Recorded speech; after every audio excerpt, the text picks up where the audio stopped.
La información entretenida está en la 92.9. Ya está de vuelta Combinación Clave. En Provida cambiamos para que juntos mejoremos tu pensión. Desde ahora bajamos las comisiones y ofrecemos a nuestros afiliados el ahorro en APB de menor costo en Chile entre todas las AFP. Provida, una compañía MetLife. El almuerzo ejecutivo, en el CIT de Sheraton Santiago, de lunes a viernes de 12:30 a 15:30 horas, quebra la jornada y ven a darte un verdadero gusto con un menú ejecutivo de 3 tiempos, con bebidas de refill sin límite y a solo 17.500 pesos por persona, todos los días. Algo diferente para disfrutar. Almuerzo ejecutivo en el CIT de Sheraton Santiago. Más información al 222-335000 o en sheraton.com/en/elcit. Y la combinación perfecta de la confección italiana y el calce inglés, eso es Brooksfield. Encuéntralo en Casa Costanera, Portal La Dehesa y Alto Las Condes. Combinación Clave. Estamos en el estudio con el ex canciller, ex precandidato del Partido Socialista, José Miguel Insulza. José Miguel, ¿cómo estás? ¿Cómo va? ¿Qué tal? Muy bien. ¿Se siente uno aliviado mirando lo que pasa desde afuera o todavía hay pica y se considera yo creo que todavía me cuesta a mí aceptar que en una fase de primarias en este momento en que fue por la cual luchamos tanto, porque en realidad los demás no eran tan partidarios de las primarias como lo era la gente de la nueva mayoría. Y sin embargo no estamos. A mí me cuesta aceptarlo. En realidad creo que fue un error, y un error que nos cueste, que tenemos que tratar de superar, pero eso no significa que yo no crea que fue un grave error. José Miguel, pongámonos en un caso hipotético que no pasó. Si es que en vez de haber sido elegido por el Partido Socialista Alejandro Guillé, hubiese sido Ricardo Lagos o hubiese sido tú, ¿tú crees que la democracia cristiana hubiese tomado la decisión de no hacer primarias ni contigo ni con Lagos e ir a primera vuelta? No lo sé, pero lo que yo creo es que mientras menos candidatos, menos posibilidades de primaria había. O sea, ya la doble decisión del Partido Socialista, primero de no hacer la elección interna, y segundo de elegir entre Lagos y Guillé, y después la decisión de Ricardo Lagos de retirarse. Todo fue una cadena. Después la decisión de la democracia cristiana, todo fue una cadena que impidió que realmente jugáramos el papel que teníamos que jugar aquí. Pues si nosotros fue la fuerza central de este país, y de pronto estamos tratando de hacernos notar mientras los otros se pasea por la televisión con un proceso primario que nosotros inventamos. Es bien dramático, bien doloroso. Tú dices... pero hay que hacer... Aquí hay un farreo, dices. Sí, yo creo que ahora eso no es un farreo definitivo, falta mucho para la elección todavía, hay que hacer una serie de cosas. Lo primero es dejar de pelear entre nosotros, porque además vamos a convertir este debate que no se produjo en la primaria, a convertirlo en un debate público entre Alejandro Guillé y Carolina Goich. Creo que realmente ahí sí que ya sería ir más allá de lo necesario. O sea, aquí lo que hay que hacer es enfocarse fundamentalmente en quien tiene la posibilidad de liderar un retorno a un periodo que no queremos, ¿no? Yo creo que la candidatura a Piñera representa una posibilidad grave de retroceso en el país, ¿no? Y el retroceso en un cierto sentido en que van algunas políticas en el mundo. Hay una frase que alguien leí el otro día en un diario americano que me gustó mucho, ¿qué ocurre cuando se produce lo que el periodista llama el plutopopulismo? O sea, plutocracia y populismo, y que él define muy sabiamente diciendo: gobiernan para el 1% y hablan como si fueran el 99%. Eso casi es una definición de la política. Entonces, yo creo que es bien dramático. Eso se puede pasar. Esta gente habla como si realmente representaran al país entero, y representan a los sectores más plutocráticos del país. Pues es la realidad. Además viene encabezado por la cuarta fortuna, la cuarta fortuna nacional. Pues.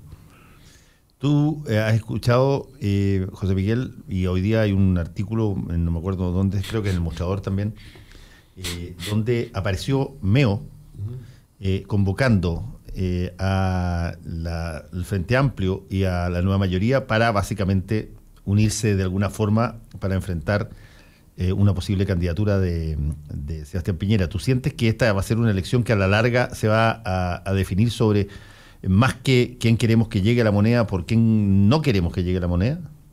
Bueno, yo creo que, para empezar, Meo partió proclamando su propia candidatura presidencial, entonces eso hace bastante inviable el logro de ese acuerdo. Generalmente los acuerdos ya no se logran ahora, podrán lograrse después de la primera vuelta, si es que fuera necesario, ¿no?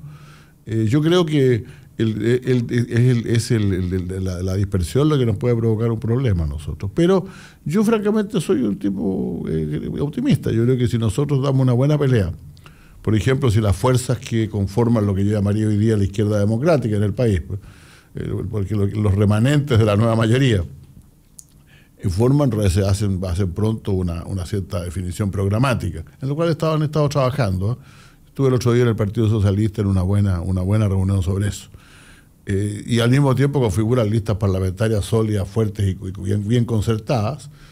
Yo creo que podemos remontar y llegar a la primera vuelta en buenas condiciones para ser primeros o segundos. Estás hablando tú de la candidatura de Guillé. La candidatura de Guillé. En torno a la candidatura de Guillé, sí, mira, si Guillé dirá muchas cosas y José Joaquín Brunner dirá la salvajada que dijo ayer en la segunda, pero Guillé sigue siendo el que está segundo, pues. El que está segundo y puede remontar mucho en las elecciones todavía, y yo no creo que pueda ser superado, no creo, a menos que sigamos haciéndole cera, pues. Si seguimos haciéndole cera, capaz que haya un voto de castigo que puede ser negativo. Pero en las condiciones actuales nosotros podemos llegar bien. Y ahí convocar a toda esa fuerza, ahí sí que convocamos a toda esa fuerza a concertar una serie de temas comunes para un gobierno democrático y a derrotar a la candidatura de Piñera, que es interesante en las encuestas. A la gente le encanta leer encuestas, sobre todo las encuestas que salen los días lunes, que a mí no valen nada. Pero es bien interesante que la cantidad de gente que cree que Piñera no sube mucho en las encuestas. Anda por ahí por el 23, 24, con lo cual, digamos, no es tan malo porque pensemos que hay mucha gente que conteste que no va a votar, ¿no? Pero cuando le preguntan a la gente quién va a ser el próximo presidente, hay cada vez más gente que cree que Piñera va a ser el próximo presidente. Si ese es el riesgo. Ese es el riesgo, lo que yo siempre he dicho.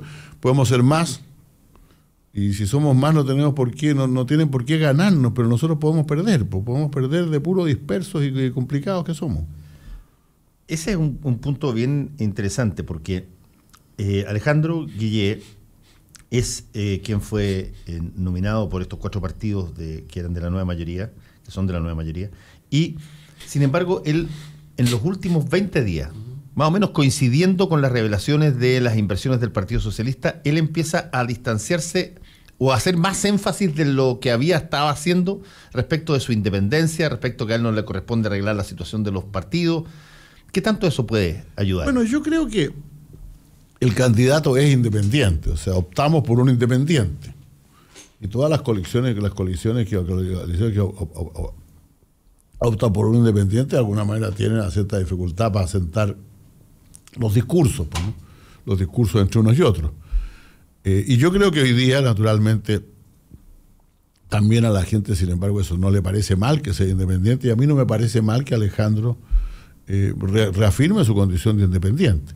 Lo que creo que es más negativo es hacerlo, lo ha hecho alguna vez, pero no siempre, de alguna manera entrar en el discurso de aquellos que abominan de los políticos. Sí. Porque los que van a elegir el candidato finalmente, la mayor parte es la gente que le interesa la política, pues. Y además por una razón mucho, no solamente táctica, sino que de fondo. La política y los partidos políticos son consustanciales a la democracia.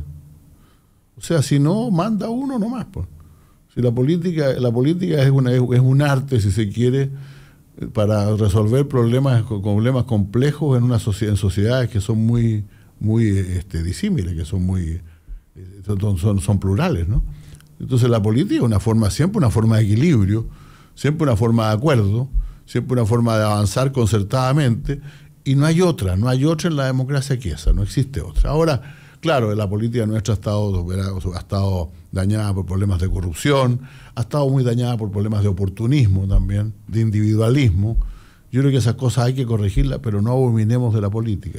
Creo que eso es un error. Estamos conversando con José Miguel Insulza. José Miguel, hoy día hay un interesante artículo de Ramón Briones y Hernán Bocelán en El Mostrador, donde básicamente la pregunta que se plantean, a ver, ¿qué significa esto de declararse independiente? Dicen, porque si declararse independiente es no estar militando en ningún partido, es una cosa, pero uno no es independiente de determinadas ideas. Por ejemplo, yo, que hago editoriales todos los días, no milito ni militado jamás en ningún partido, pero hay ciertas ideas que yo abrazo y que las editorializo y las comento. Nadie podría dudar de la inclinación en el eje político hacia donde está respecto de mí. En ese sentido, uno no tiene independencia de las ideas, tiene independencia de... Por lo tanto, cuando alguien dice yo soy independiente, básicamente lo que está diciendo es que no es militante. Es así, y de alguna manera. Yo creo que además los independientes, por lo general... Sí, la derecha ocupa esto de manera maravillosa, porque la cantidad de gente de derecha que es independiente, entonces cuando se trata de nombrar a alguien por un cargo público, para estos cargos en instituciones que requieren independencia, siempre tienen muchos candidatos, en cambio los otros se sabe que están más allegados a algún partido. La mayor parte de los independientes que se dedican a la política están allegados cerca de algún partido.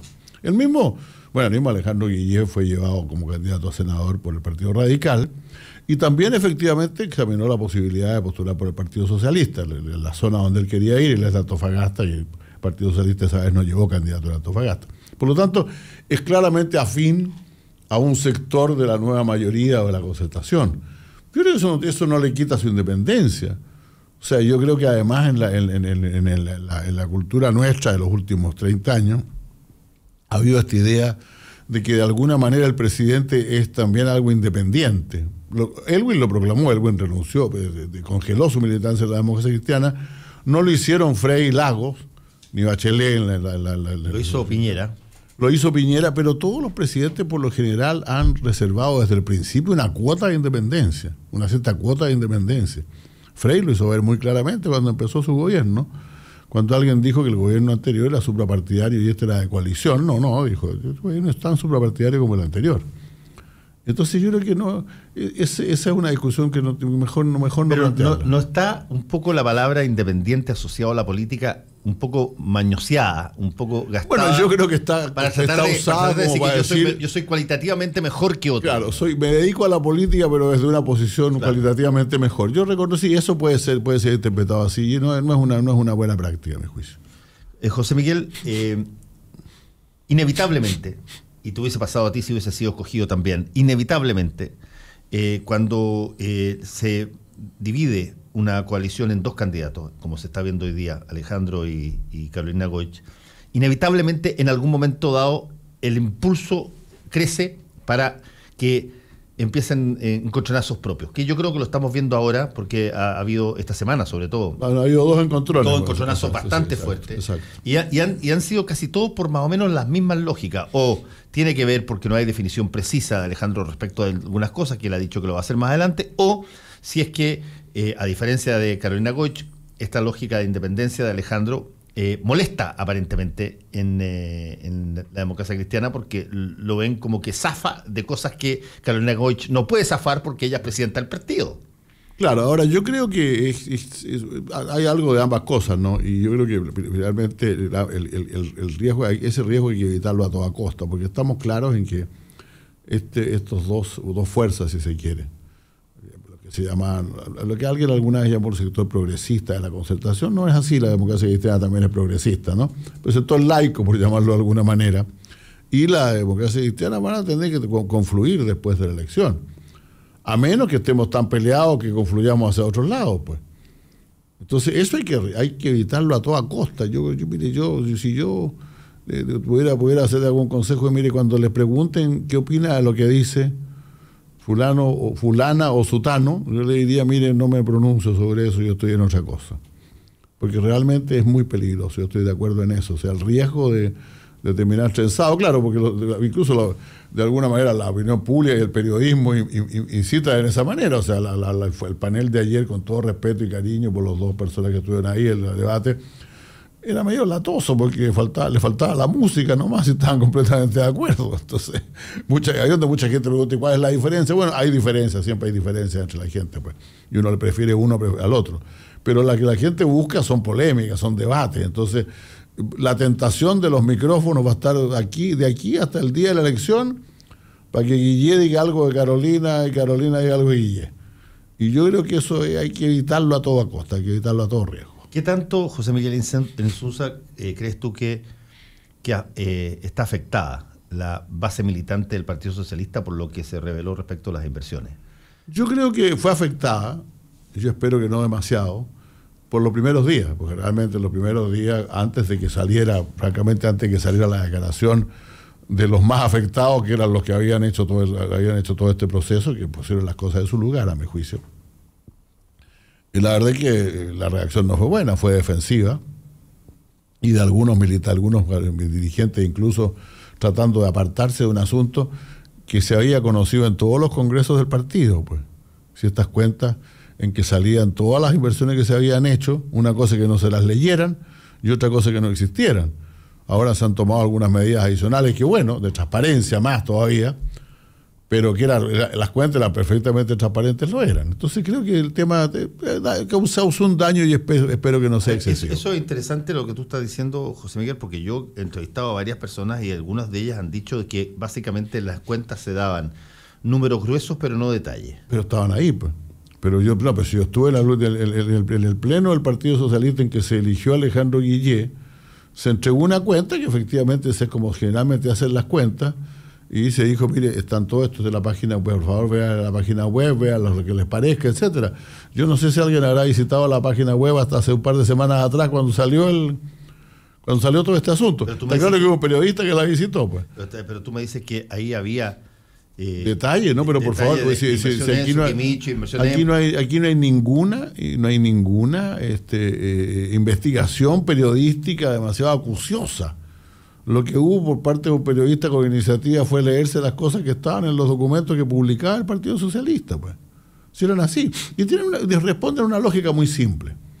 ¿Cómo se pueden financiar los partidos, sobre todo cuando las normas sobre el financiamiento público, que han progresado mucho, todavía no tienen propiamente el financiamiento suficiente para hacer las cosas? Hay dos maneras. En un mundo en que estamos hoy día, que es un mundo capitalista, o tres maneras. Uno le pide plata al Estado, cosa que ya dejó de hacerse, ¿no? De esa cosa hace mucho tiempo. Dineros públicos. La otra es salir a pedirle a los empresarios, pues. O la otra es aprovechar la oportunidad que tuvo el Partido Socialista, y también el Partido Comunista, de recibir una cantidad de bienes que le habían sido quitados, que le habían sido expropiados de mala manera por la dictadura militar. Entonces tú te encuentras con una cifra, yo no recuerdo exactamente la cantidad, un poquito más tal vez, un poquito más. 7.000 y tantos millones de pesos, sí. Ya como 14 millones de dólares, un poquito más, o más menos. Con esa cantidad dice, bueno, me la gasto en la próxima elección, la guardo debajo del colchón o la invierto.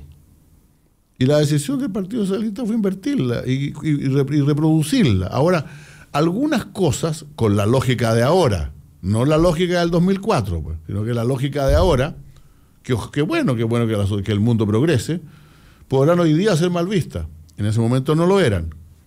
Digámoslo francamente, en ese momento nadie se ocupaba de esas cosas. Pero el grueso del resultado fue un resultado muy positivo. Este es un partido autónomo. Es un partido autónomo porque finalmente no sean los que trabajan para el partido, sus locales, todo lo demás no se van a arruinar si mañana el partido no se consigue plata con algún empresario para mantenerlo, pues. ¿Cómo no va a ser positivo eso? En general, no reconozco que vaya una cosita por acá, con allá que no le gusta a alguien, pero no es para armar un escándalo. O sea, la plata debajo del colchón o en una caja ya se acabó hace mucho tiempo en la sociedad en que vivimos, pues. No, yo creo que la alternativa no es la plata en un colchón o la plata debajo de la cama. Yo creo que las alternativas pueden ser hacer las inversiones con los ojos abiertos, digamos. Por ejemplo, no hacer inversiones en empresas que son dirigidas por gente que el Partido Socialista siempre ha criticado la forma en que llegaron a esas empresas. Eso puede ser cierto, hoy día eso es cuestionable, claro. Ahora, ¿cuáles empresas en Chile? Yo te reconozco que Solquimich es como muy flagrante, porque era un yerno de Pinochet, yo además siempre he estado en contra, Pero aquí hay dos cosas que decir. Primero, todas las demás también se las regalaron por 3,50 pesos a una cantidad de gente que era partidario del régimen y que se convirtieron en empresarios de un día para otro. Sí, por eso yo... La mayor parte. Y segundo, no es lo mismo comprar acciones o comprar bonos que pedirle plata al dueño. No es lo mismo. Pues. Es totalmente cierto eso es verdad. Déjame hacerte, porque se me queda poco el tiempo, una pregunta. Tú fuiste parte de un grupo de jóvenes cuando eras demócrata cristiano que rompió con la democracia cristiana y se fue al Mapo. Y hoy día en la democracia cristiana se está viviendo una situación bastante curiosa. Tienes personas, por ejemplo, como el grupo de Mariana Elwin, creo que están ahí Ignacio Walker y otros más, que Mariana Elwin abiertamente lo dice, si es que Guillé pasa a segunda vuelta, va a haber un grupo grande, lo que me imagino se cuenta ella, que no vamos a votar por él. Y que incluso podrían votar por Piñera. Está tremendamente dividida la posición respecto de qué es y qué es lo que debiera apoyar, quiénes debieran ser los aliados, con quién sí, con quién no. Es una especie de posibilidad de ruptura similar a la que te tocó vivir a ti a finales de los 60. Bueno, en esa época en realidad la posibilidad de que algún grupo alguien dividiera la democracia cristiana, por ejemplo, para irse hacia la derecha como que no existía. O sea, no olvidemos que en el momento álgido, la victoria de Allende y todo lo demás, cuando Jorge Alessandri ofreció que si votaban por él en el Congreso Pleno, él renunciaba de inmediato y habría camino a otra elección para evitar que Allende fuera elegido, no lo pescó nadie en la democracia cristiana. Yo no creo que la democracia cristiana que provoque mucho entusiasmo en la democracia cristiana el irse hacia la derecha, ni hoy ni entonces. Reconozco, el tema es distinto. En esa época el tema era un grupo de gente que se fue hacia la izquierda, probablemente claro, por eso te digo, pero que lo mismo ocurra hacia la derecha no me parece muy posible. ¿No te parece posible? No me parece muy posible. Aunque creo que los riesgos existen de que mucha gente, recordemos, ya no hay tantos militantes como antes. No le gusten las otras opciones, eso puede ocurrir. Por eso es que primero hay que ordenar este asunto y entrar en campaña y en una campaña seria, con responsabilidades, con claridad, y que de alguna manera mantenga en alto las banderas que hemos mantenido hasta ahora. Y se haga cargo también de presentarle al país una posibilidad real de crecimiento económico, de una cantidad de programas sociales importantes, reformas institucionales, etcétera. Todo eso está en los programas. No voy a hablado mucho del de Ricardo Lagos, yo tenía el mío en la página web, todavía está colgado por ahí. Yo creo que todavía son ideas muy válidas. Pero empecemos la campaña, si el problema es que la nueva mayoría no ha empezado la campaña todavía, pues. No ha empezado su campaña todavía para conquistar primero sus votos y luego abrirse hacia los otros si es necesario en una segunda vuelta. Entre otras cosas porque la nueva mayoría está dividida en dos candidatos. Bueno, entonces con mayor razón, aceptemos la realidad de que tenemos dos candidatos, compitamos lealmente y sin tratarnos mal en la primera vuelta, y en la segunda vuelta podemos tener bases para un acuerdo mucho más sólido. Ahora, ¿cómo se hace, José Miguel Insulza, para hacer eso mismo que tú estás diciendo, siendo que aparentemente en la primera vuelta, que es donde se definen quién pasa a segunda vuelta y las candidaturas parlamentarias, ya no tienes espacio después de esa primera vuelta para poder congeniar una lista parlamentaria común? Porque yo entendería si es que estos fueran solamente candidatos distintos y lista parlamentaria común, pero no, la división es total. Digamos. No, yo quisiera una lista parlamentaria común. No lo creo posible en este momento, porque a estas alturas de la vida se desatan también otras tendencias que han existido siempre entre nosotros. Entonces, mientras más espacios, más entramos, pues. Entonces, una lista, por ejemplo, una lista por la quinta región, tú tienes que hacer una lista con 5, en que incluso quepa la democracia cristiana, que dicho sea de paso tiene dos potentes candidatos ahí, el PPD también tiene dos potentes candidatos, el Partido Socialista tiene Isabel Allende, y probablemente pida otro, porque no olvidemos que los de un mismo partido se suman para los efectos de la elección. Entonces, claro, de pronto una lista, dos listas es más, permite llevar más candidatos. Y esa lógica. Tiene obligación de cuota, además. Esa lógica, exacto, y esa lógica electoral existe. Entonces yo lo creo muy difícil. Pero lo que sí creo posible es seguir proclamando en serio, con fuerza, nuestra plena voluntad de seguir trabajando por una alianza de centro-izquierda que incluya la democracia cristiana. Yo creo que eso hay que seguirlo diciendo desde hoy hasta la elección. O sea, no es un tema que se nos... En la propuesta del socialismo democrático, eso no puede dejar de estar incluido nunca. Nunca. Eso es un tema estratégico para nosotros que debemos mantener. Pensar que aquí volvimos a los 3/3 o algo por el estilo es muy fatal, es fatal. José Miguel Insulza, te quiero agradecer que haya estado con nosotros hoy día. Muchas gracias. Muchas gracias a ti. Volvemos. No te separes de la 92.9. Ya regresamos con más opinión y debate en Combinación.